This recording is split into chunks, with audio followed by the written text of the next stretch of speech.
আমি রেডি হয়ে বেরিয়ে পড়লাম। আর আজকে চুলটা তবে ছাড়াই থাকবে, কারণ এক তো ভিজে আমার চুলটা, দ্বিতীয়ত আজকে আমার ডান্সের যে পার্টটা রয়েছে, মেন পার্ট, সেখানে চুল ছেড়েই আমাকে পার্ট করতে হবে, মানে চণ্ডালিকার যে জায়গাটা সব থেকে মেন আর কি।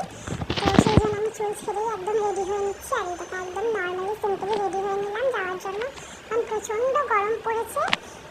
আর অডিটোরিয়ামে একদম চিল এসি করা থাকে, তাই ফুল হাতে একটা কুর্তি পরে নিলাম, তাহলে এই জামাটাতে গরমও কম লাগবে, আবার ভেতরে গেলে ঠান্ডাও লাগবে না। আজকে না একটু ডিপ রেড কালারের লিপস্টিক অ্যাপ্লাই করেছিলাম, ম্যাট লিপস্টিকটা অনেকটা বেশি ড্রাই হয়ে যায় ঠোঁটটা, বিশেষ করে এসিতে থাকি যখন, তার জন্য আরেকটুখানি ভেসলিন অ্যাপ্লাই করে নিয়েছিলাম। দেন খুব ক্যাজুয়ালি রেডি হয়ে বেরিয়ে পড়লাম। আর এই দেখো, এই জায়গাটা না আমার মুখটা বোঝা যাচ্ছে কতগুলো দানা দানা হয়ে গেছে। আমার না রিটার্ন ফেশিয়ালটা শ্যুট করেনি। আর এই যে এই জায়গাটা হচ্ছে আমাদের চণ্ডালিকার এই পজিশনটা।